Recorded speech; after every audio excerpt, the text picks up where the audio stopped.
एक नगर में भगवान शिव का एक भव्य मंदिर था, जहां हर वर्ष दूर दूर से भक्तजन शिवजी के दर्शन के लिए आते रहते थे। श्रावण का महीना था। दूर दूर से कावड़िए कावड़ लेकर भगवान शिव को जलाभिषेक करने आए थे।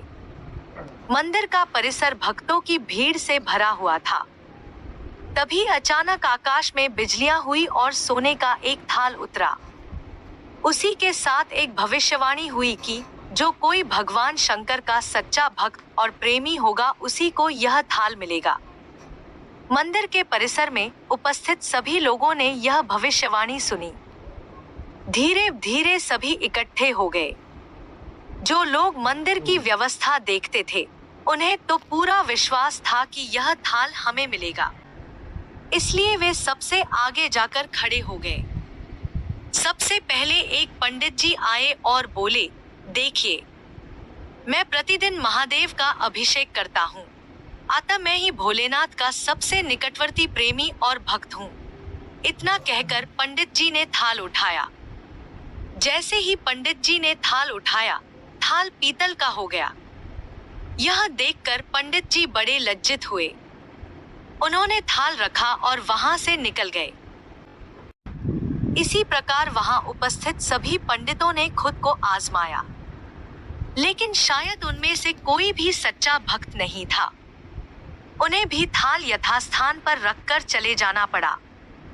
इसके बाद उस नगर के राजा का आगमन हुआ। राजा आगे आए और बोले, मैंने महादेव के मंदिर में बड़ी भारी दान दक्षिणा दी है, इसलिए यह थाल मुझे मिलना चाहिए। इतना कहकर राजा साहब आगे बढ़े और थाल उठाया। जैसे ही राजा ने थाल उठाया, थाल तांबे का हो गया। यह देखकर महाराज भी लज्जित हुए और थाल रखकर एक तरफ खड़े हो गए। इसके बाद इसी तरह एक से बढ़कर एक दानी महात्मा और भक्त पधारे और थाल उठाया, लेकिन किसी के हाथ में कुछ और किसी के हाथ में कुछ हो गया, लेकिन सोने का नहीं रहा। तब लोगों को पता चला कि हम में से कोई भी महादेव का सच्चा भक्त नहीं है। उसी समय एक किसान का आगमन हुआ। वो बेचारा महीनों बाद आज चातुर्मास के सोमवार के शुभ अवसर पर शिवजी के दर्शन करने आया। गरीबी और गृहस्थी के बोझ तले दबा दिन रात खेतों में मेहनत मजदूरी करके अपना और अपने परिवार का गुजारा करता था। किसान रास्ते में अभी आ ही रहा था कि उसे भिखारी मिल गया। उसने कुछ खाने के लिए मांगा। उस किसान को उस पर दया आ गई। अपने खाने के लिए जो लाया था उसने उस भिखारी को दे दिया। थाल के बारे में इसने भी सुना था, लेकिन उसने उस ओर कोई ध्यान नहीं दिया। सीधा मंदिर में गया और महादेव का पूजन करके बाहर आ गया। परिक्रमा करके जाने को हुआ, तभी पीछे से एक व्यक्ति ने बुलाया, भाई तुम भी थाल को उठाकर एक बार देख लो, हो सकता है तुम ही वह सच्चे भक्त हो जिसके लिए ये थाल आया है। किसान को लगा वह व्यक्ति उसका मजाक बना रहा है। किसान ने हंसते हुए कहा, भाई मैं तो कभी कोई पूजा पाठ नहीं करता, महीनों में एक आध बार तो मंदिर आ पाता हूँ, मैं काहे का सच्चा भक्त हुआ। वैष्णवी बोला, भाई हम तो देख चुके हैं, हमारी भक्ति तो दो कौड़ी की भी नहीं है। अब तुम भी अपना हाथ लगाकर देख लो, सोने का थाल मिले ना मिले, किंतु पता चल जाएगा कि तुम्हारी भक्ति में कितनी सच्चाई है। लोगों के बहुत आग्रह करने पर आखिर भोले भाले किसान ने जाकर थाल उठा लिया। जैसे ही उसने थाल उठाया, लोगों के आश्चर्य का ठिकाना नहीं रहा। सोने का थाल रोशनी से चमचमाने लगा। यह देख सब लोगों में खुशियों की लहर दौड़ गई।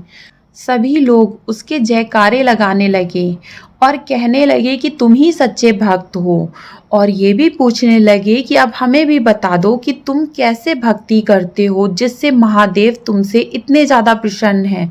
किसान बोला, भाई मैं कोई भक्ति नहीं करता, मैं केवल दिन भर खेतों में काम करता हूँ और थोड़ा समय निकालकर ज़रूरतमंद लोगों की मदद करता हूँ।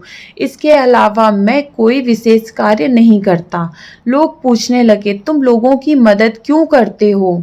तो हंसते हुए किसान बोला, सुकून दूसरों के चेहरे पर मुस्कान देखकर जो आनंद और खुशी होती है उसे मैं शब्दों में बयान नहीं कर सकता। शायद यही कारण है कि महादेव मुझसे खुश हैं। इसीलिए हमेशा याद रखें, सत्कर्म का आरंभ भी आनंद से होता है और अंत भी आनंददायक होता है। दुष्कर्म का आरंभ भी दुख से होता है और अंत भी दुखदायक होता है। आप सैकड़ों मील की यात्रा करके भी दूसरों का दिल दुखाते हैं, तो आपकी वह तपस्या, साधना और महादेव का दर्शन धूल के बराबर है। दोस्तों, अपने दिल को साफ रखें, दूसरों की मदद करें। यही भगवान शिव का संकेत है और यही इस कथा का सार भी है।